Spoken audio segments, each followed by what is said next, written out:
আল্লাহর জান্নাতে যাবে না বলে সাদ্দাত নামের বেঈমান জান্নাত বানায় দিল। আল্লাহর জান্নাতে যাব না, আমি নিজেই জান্নাত বানাবো, বিশাল জায়গা নিয়া সাদ্দাত নামের বেঈমান জান্নাত তৈরি করলো। আর জান্নাতের হুর বানাইতে গিয়া দেশের মধ্যে সুন্দরী বেশ্যা নারীদের জান্নাতের হুর বানাইলো। জান্নাত কমপ্লিট হতে চলছে, সাদ্দাত জান্নাত দেখার জন্য রওনা হয়ে গেল। পেছন দিকে তাকায় দেখে এক বৃদ্ধ মানুষ ডাকে, সাদ্দাত একটু কথা শুনো। সাদ্দাত পেছন দিকে তাকায় বলে, তোমার সাথে কথা শোনার আমার সময় নাই। কিন্তু কেমন কুদরত, সাদ্দাত যত দ্রুত গতিতে জান্নাতের পথে আগায়, বৃদ্ধ লোকটাও তত দ্রুত গতিতে আগায়। আগাইতেছে, আগাইয়া জান্নাতের গেইটে গিয়া সাদ্দাত বাহনের থেকে একটা পাও নিচে নামাইলো, আর একটা পাও সামনে। বৃদ্ধ লোকটা সামনে গিয়া দাঁড়াইলো, দাঁড়ায় বলে, এই সাদ্দাত, পাওটা আর নামাবি না? কে তুমি, এত বড় ধমক আমাকে দেও? বলে, আমি তো ওই ব্যক্তি, মায়ের সামনে সন্তানের জীবন নিয়ে যায়, আল্লাহর পাঠানো ফেরেশতা আজরাইল হলাম আমি। সাদ্দাতের মাথা গরম হয়ে গেল। অন্ধকারে পথের মাঝে চলছো ভাইও একা, মনের মাঝে খেলছে তোমার কত আঁকা বাঁকা। সাদ্দাত সমপলক তোমায় নাহি কহেলিতে দিবে, হুঙ্কারে মালাকুল মউত তোমায় নিয়ে যাবে। কোথা থেকে আগমন, কোথা যেতে হবে, কে আনিল কি কারণে জানা নাই ভবে। এরে নবীর উম্মত, সাদ্দাত বলে, আমার জীবন তুমি নিবা, আসলেই তুমি আজরাইল? বলে, হ্যাঁ। বলে, একটু সময় দাও। বলে, একটা সেকেন্ড দেওয়া যাবে না। বলে, হ্যাঁ দাও, আমি ভেতরে ঢুকিয়া দেখবো। বলে, সময় নাই। তাহলে বলে, আমার বডিটা ঢুকানোর দরকার নাই, আমার মাথাটা ভেতরে ঢুকাইয়া ডানে বামে সামনে তাকায়া দেখবো জান্নাত। আজরাইল চিন্তা করলেন, একটু সুযোগ আমি দেই, কিন্তু অনুমতি লাগবে আল্লাহর। ও আল্লাহ, এই ব্যক্তি তো একটু সুযোগ চায় হালকা ভাবে, কি করা যায়? তোমার মায়া লাগছে? আজরাইল বলে, হ্যাঁ, একটু মায়ার মতোই লেগে গেল। আল্লাহ বলেন, এক সেকেন্ড মায়া করা যাবে না, কারণ এই বেঈমানের আমি আল্লাহ কত মায়া করেছি, আমার মতো মায়া তো তোমার নাই রে আজরাইল। আমি আল্লাহ এই বান্দাকে কত পরিমাণ মায়া করে আমি আল্লাহ ওই নদীর মাঝখান থেকে বাঁচাইয়া, এর মা মারা গেল, একা জঙ্গলের মধ্যে নিয়া আমি বাঘের মাধ্যমে আস্তে আস্তে করে বড় করলাম। বড় করিয়া টাকা ছিল না, কিছুই ছিল না, চলার পথ ব্যবস্থা করে দিলাম। এত নেয়ামত পাওয়ার পর যেই বান্দা এখন আমি আল্লাহর জান্নাতে যাবে না চ্যালেঞ্জ দিয়া দুনিয়াতে জান্নাত বানাইছে, এরে আর সুযোগ দেওয়া যাবে না, জানটা কবজ করে নিয়ে যাও। এরে নবীর উম্মতের দল, এই জমিনের মধ্যে তুমি যতই যৌবনের বাহাদুরি দেখাও, নমরুদ হামান কারুনের থেকে বড় বাহাদুর তুমি হতে পারো নাই। টাকার যত বাহাদুরি দেখাও, কারুনের কত টাকা, কত শত উট তার লাগতো শুধু টাকার গুদামের চাবি বহন করার জন্য, তুমি তার সমপরিমাণ টাকাওয়ালা হতে পারো নাই। নমরুদ হামানের ক্ষমতার চেয়ারের কত মজবুতি ছিল। ফেরাউনের 40 বছরে কোনোদিন ঠান্ডা লাগে না, জ্বর আসে নাই। সমুদ্রের মাঝখানে বাড়ি বানাইয়া থাকে, ধুলা বালুর থেকে হেফাজতে থাকে ফেরাউন। যেই ফেরাউন মানুষের ক্ষেতের তরমুজ আর খিরাইটা নিয়া কিছু টাকা পাইতো, সেই ফেরাউন মিশরের প্রধানমন্ত্রী হইয়া আল্লাহর সাথে বেঈমানি শুরু করলো। আল্লাহ বলেন, কত বড় নমরুদ, আমি আল্লাহকেই মেরে ফেলার জন্য রেডি হয়ে গেল, আমি আল্লাহকেই রাখবে না নমরুদ। সেই নমরুদকে আমি আল্লাহ দুনিয়ার থেকে বিদায় দেওয়ার জন্য বিশাল কোনো বাহিনী লাগে না, একটা অসুস্থ মশা দিয়ে তার ধ্বংসলীলা শেষ করে দিলাম। ফেরাউনের ওই লোহিত সাগরের পানিতে চুবাইয়া ডুবাইয়া ধ্বংস করে দিলাম। এরে নবীর উম্মতের দল, আল্লাহ পাক বলেন, কি বাহাদুরি তুমি করবা? একদিন তো সব বাহাদুর আমি আল্লাহর আদালতে হাজির হতে হবে। ওই হাজিরার দিন আপন বলতে কেউ থাকবে না, আমি আল্লাহ একক বিচারপতি হব। ওই সময় ভয়ন্তরে ঢুকাও, ভয় ঢুকায়া যারা গুনাহ থেকে তওবা করবা, আল্লাহর নবী বলেন গাভীর ওলান থেকে দুধ বের করে ভেতরে যেমন ঢুকানো সম্ভব না, জাহান্নামের আযাবের ভয়ে চোখের পানি ছেড়ে যেই বান্দা কান্না করবে ওই বান্দাকে জাহান্নামে দেওয়াও কখনো সম্ভব হবে না। হর কে দারাত খৌফে হক দরদিল মাদাম জান্নাতুল মাওয়া দেহাদ উরা মাকাম জুজবা হকচি জে মখাজ ইনসোজা ফজলে উ আমস্তে দর জুমলা জাহা ওয়া আম্মা মান খাফা মাকাম রাব্বিহি ওয়া নাহান নাফসা আনিল হাওয়া ফাইন্নাল জান্নাতা হিয়াল মাওয়া। এরে আল্লাহর বান্দা, তুমি আজকে দাড়ি কাটতেছো, আমি কেন কাটি না? তোমার দাড়ি কাটতে মজা লাগে, আমার দাড়ি রাখতে মজা লাগে। তোমার টুপি মাথায় দিতে ভালো লাগে না, আমার টুপি মাথায় না দিলে ভালো লাগে না। ব্যাপার কি? তুমিও মানুষ, আমিও মানুষ। তুমিও 3 বেলা খাও, আমিও 3 বেলা খাই। তুমিও রাতে ঘুমাও, আমিও ঘুমাই। তুমিও যে আল্লাহরে ডাকো সে আল্লাহরে আমিও ডাকি। তুমি যেই মদিনার নবীকে মানো আমিও সেই নবীর আশিক। তুমি যে কোরআন মানো আমিও সে কোরআন মানি। তুমি যেই কাবাকে বাইতুল্লাহকে কাবা মানো আমিও সে বাইতুল্লাহকে কাবা মানি। তোমার আল্লাহ আমার আল্লাহ এক, তোমার নবী আমার নবী এক, তোমার কাবা আমার কাবা এক, তোমার কোরআন আমার কোরআন যদি বলো এক, তাহলে বলো তোমার টুপি মাথায় দিতে কেন ভালো লাগে না, আর আমার টুপি মাথায় না দিলে কেন ভালো লাগে না?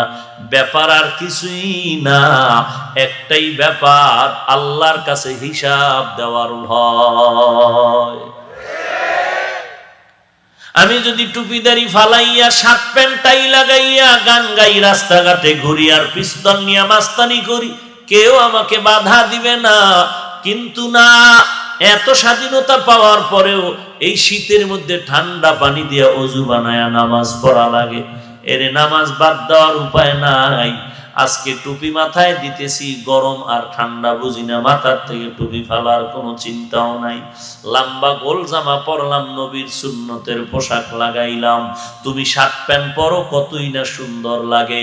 তুমি চুলগুলো ক্রিকেটারের সাইজে কাটো, কতই না ভালো দেখা যায়।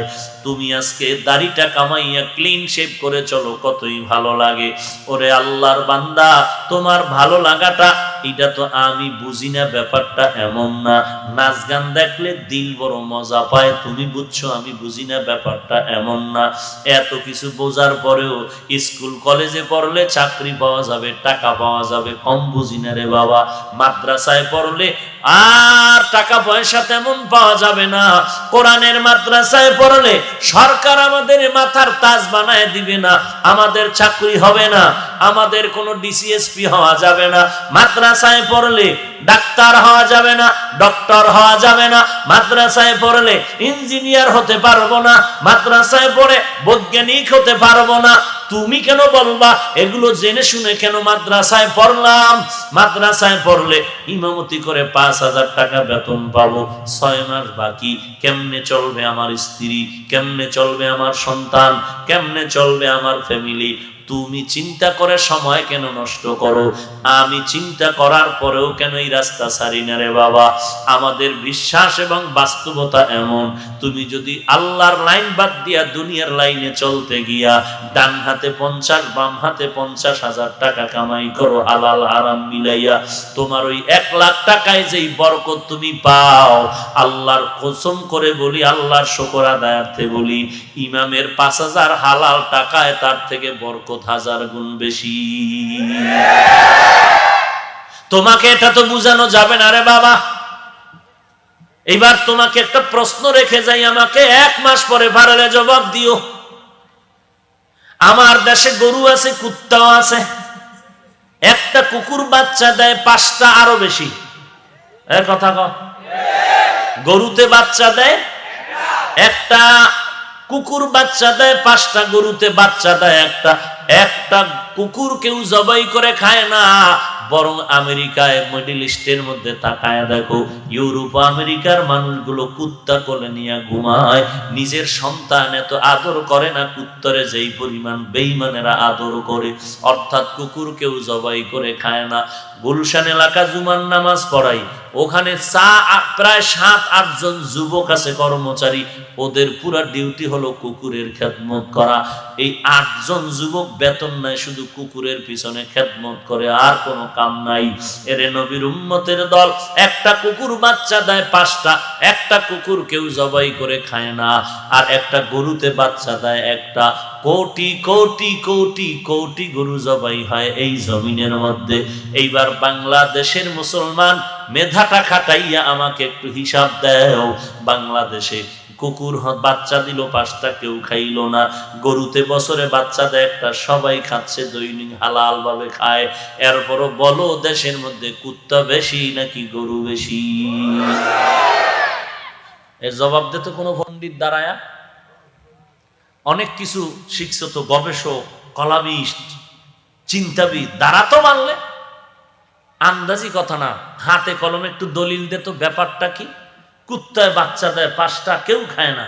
গরুতে বাচ্চা দেয় একটা, কোটি কোটি গরু জবাই হয়, এরপরও কুত্তার থেকে গরু বেশি, কারণটা কি? এই প্রশ্নের যেই জবাব, তোর 1 লক্ষ টাকা সুদের টাকার থেকে ইমাম সাহেবের 5,000 টাকায় 1000 গুণ বরকত বেশি। কেন? এই প্রশ্নেরও সেই জবাব।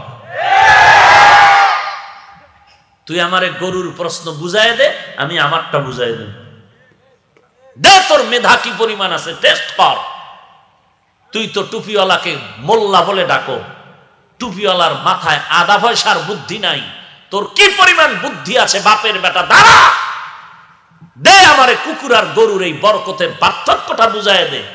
এত গবেষণা করেছ তুই, গবেষণা করতে করতে করতে করতে মাকে মানো না, বাবাকে মানো না, গবেষণা করতে করতে শিক্ষকের বিরুদ্ধে আন্দোলন করো, গবেষণা করতে করতে আল্লাহর বিরুদ্ধে চলে গেছো, রসুলের বিরুদ্ধে চলে গেছো, ইমামকে গালি দিচ্ছ। তুই কি পরিমাণ গবেষণা করো?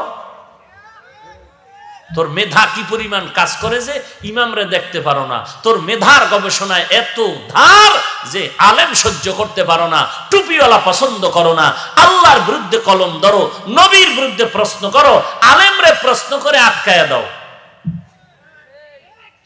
আছেন এরকম বুদ্ধিজীবী? তুই কি পরিমাণ বুদ্ধি তোর মাথা, খালি এই প্রশ্নের জবাব দে, আমি তোর পায়ে ধরে চুমা খাবো। কি পরিমাণ বুদ্ধিজীবী হয়েছ, জবাব দে।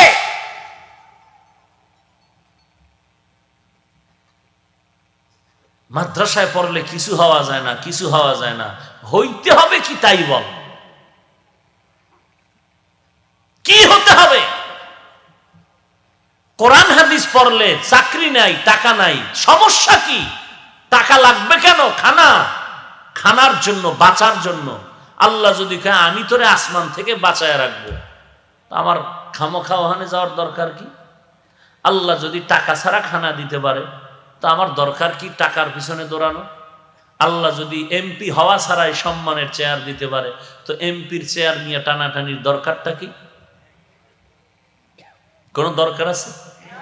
এমপির চেয়ারের মেয়াদ আছে, কোরআনওয়ালাদের চেয়ারের কোনো মেয়াদ নাই।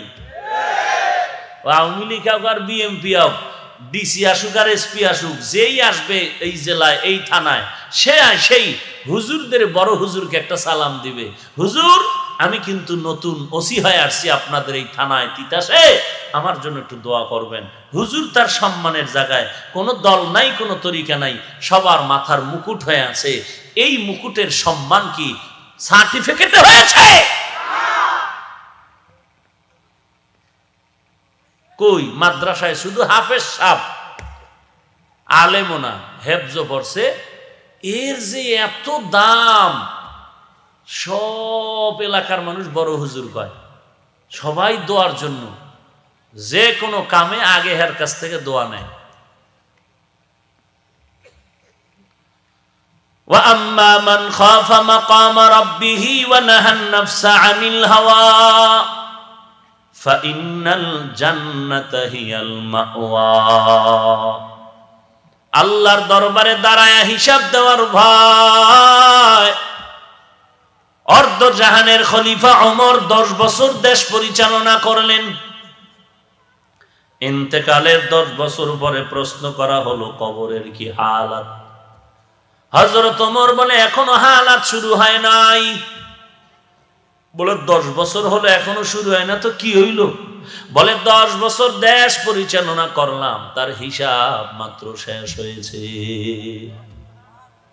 হযরত ওমরের মতো বান্দা কত বড় সন্ত্রাসী, নবীজির গর্দান কাটার জন্য তরবারি নিয়ে দৌড়ায়, কিন্তু আল্লাহ পাক ওমরকে নবীর সোহবতের কারণে এমন দামি বানায় দিলেন যে ওমর যে রাস্তায় চলে শয়তানও রাস্তায় চলতে ভয় পায়। বালিশে মাথা লাগায়া একটু চিন্তা করেন তো, ওমর কেমন ব্যক্তি, শয়তান ভয় পায় কেমন ব্যক্তি হযরত ওমর, ওয়ার্দ জাহানের খলিফা, আল্লাহর ভয়ে কান্না করেন ওমর। ওমর কান্না করেন আর বলেন আমি আল্লাহকে এত পরিমাণ ভয় পাই, আল্লাহ যদি ঘোষণা করেন সব মানুষ জান্নাতে যাবে, একটা মানুষ জাহান্নামে যাবে, আমি ওমর বড় ভয় পাই, সেই লোকটা আমি ওমর হয়ে যাই নাকি? এর এলাকার পর্দার আড়ালের মা বোনেরা, বৃদ্ধ বাবাজি, যুবক ভাই, সারাটা রাত বয়ান শুনলেন, কি লাভ হবে যদি ফজরের নামাজ না পড়েন, এশার নামাজ না পড়েন, মাগরিব আর আসর জোহর যদি না পড়েন, বয়ান শুনে কি লাভ হবে? মদিনার নবী বলেন মুমিন বেঈমানের মাঝে পার্থক্য হলো নামাজ। বেঈমানেরা নামাজ পড়ে না, আর যারা মুমিন বান্দা তারা নামাজ ছাড়ে না। নবীর হাদিস, যারা বেঈমান তারা নামাজ পড়ে না, মুমিন যারা তারা নামাজ ছাড়ে না। আরে মুমিন, তুমি যে কোনো দল করো না কেন, যে কোনো পীরের দরবারে যাও না কেন, আমাকে তুমি একটু ইমানের সাথে বলো, তোমার আসল কি, তোমার পীর নাকি মদিনার নবী? তো বলো, মদিনার নবী কি দাড়ি ছাড়া ছিলেন? মদিনার নবী কি বেপরদায় চলতেন? মদিনার নবী কি নামাজ 5 ওয়াক্ত পড়তেন না? তাহলে তুমি কেন পড়বা না? সব তরিকা বাদ, আমার নবীকেই যদি তুমি আসল মনে করো, নবীর তরিকা মতে কেন 5 বেলার নামাজ পড়বা না? আমার নবী কত মুহাব্বতে আনন্দময় মুখে বলতেছেন, উম্মতেরা, আমার উম্মতেরা শুনে নাও, যদি 5 বেলার নামাজ আদায় করতে পারো, আল্লাহ কি পরিমাণ খুশি হবে, অন্য উম্মতেদের উপরে আল্লাহ এত খুশি হবে না। আমার উম্মতেরা 5 ওয়াক্ত নামাজ পড়িয়া যদি আল্লাহর কাছে দোয়া করে, 5 বেলার নামাজে আল্লাহ 50 ওয়াক্ত নামাজের সওয়াব দিয়া দিবে। আমার নবী আনন্দ মুখর পরিবেশ দিয়া বলেন, এ উম্মতের দল, যদি এশার নামাজ জামাতে পড়ে ঘুমাও, আবার ঘুম থেকে যদি উঠে ফজরের নামাজ আদায় করো, ঘুমাইয়া যেই সময়টা কাটাইলি, ওই সময় আল্লাহ নেকের পাল্লায় ওজন দিয়া দিবে।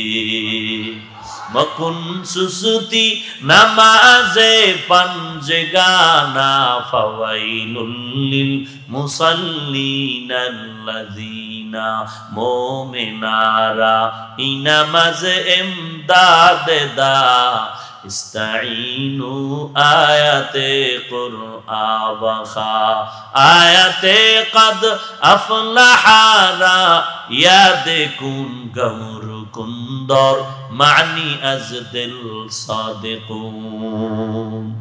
নামাজ দৈনন্দিন কত বেলা, কয় ওয়াক্ত নামাজ?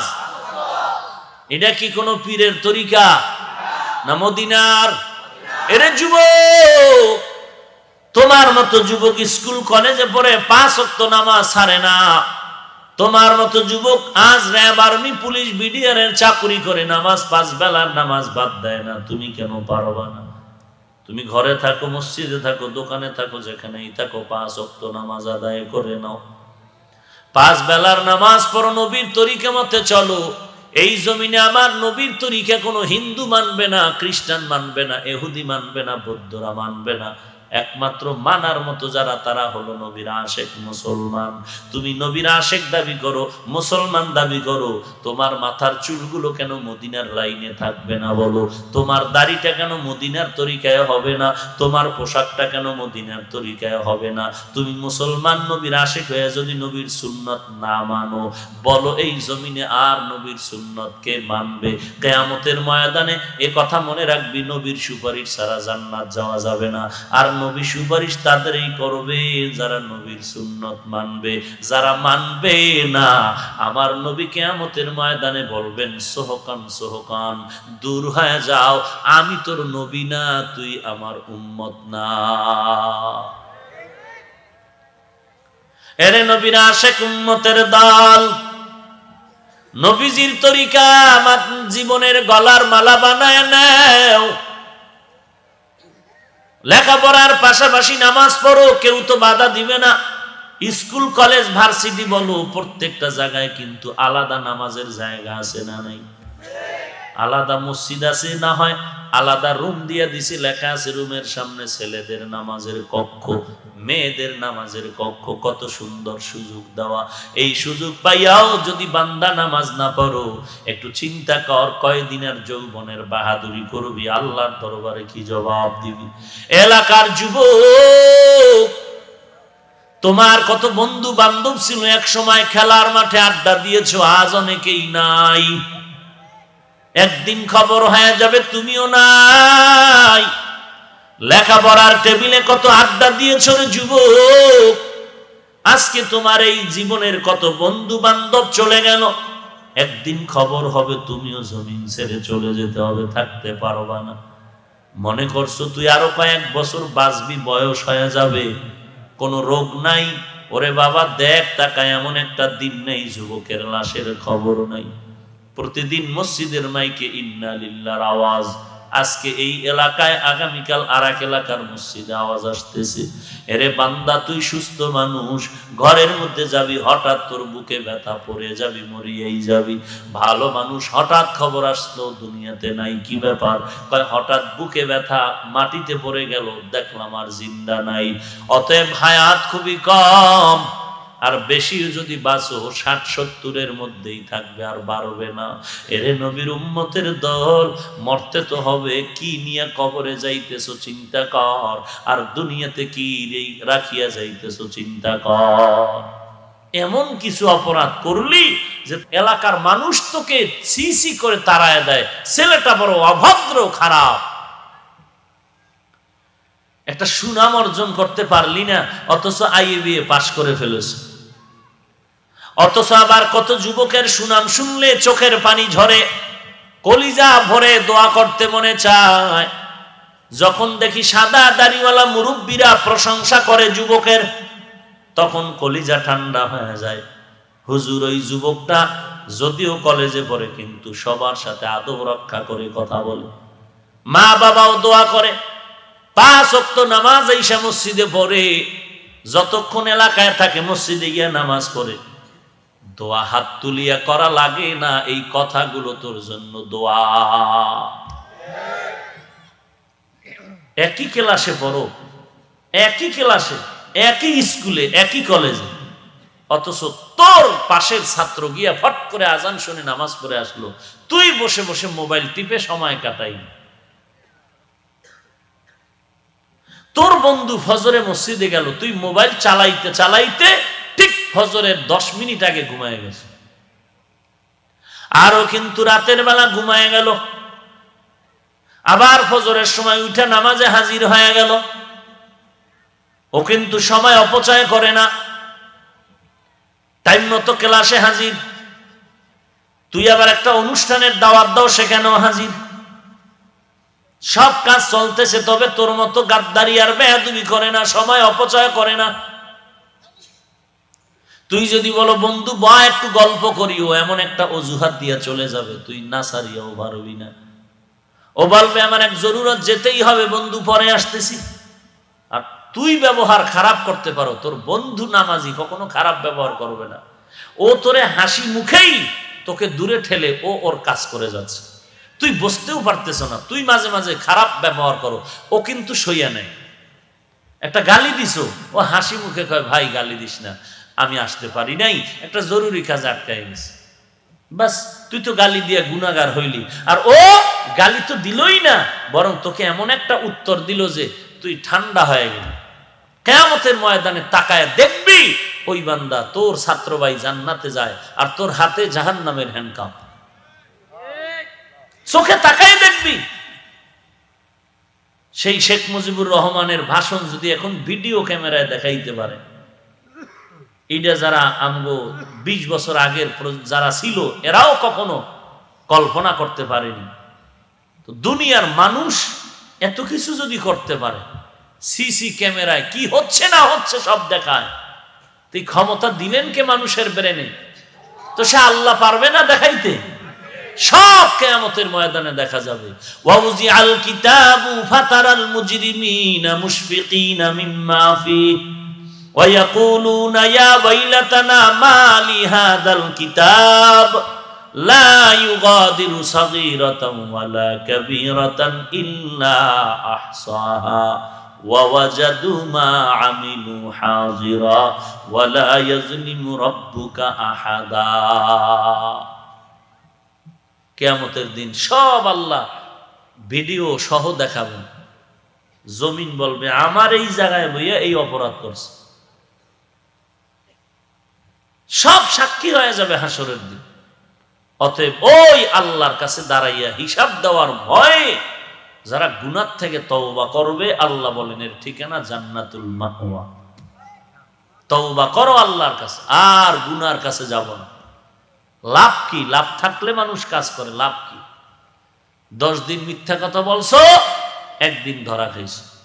মানুষের উপরে জুলুম করে 5 তলা বিল্ডিং করেছো, একদিন ধরা খাইছো, দুদুক বিল্ডিং ভেঙে দিয়েছে।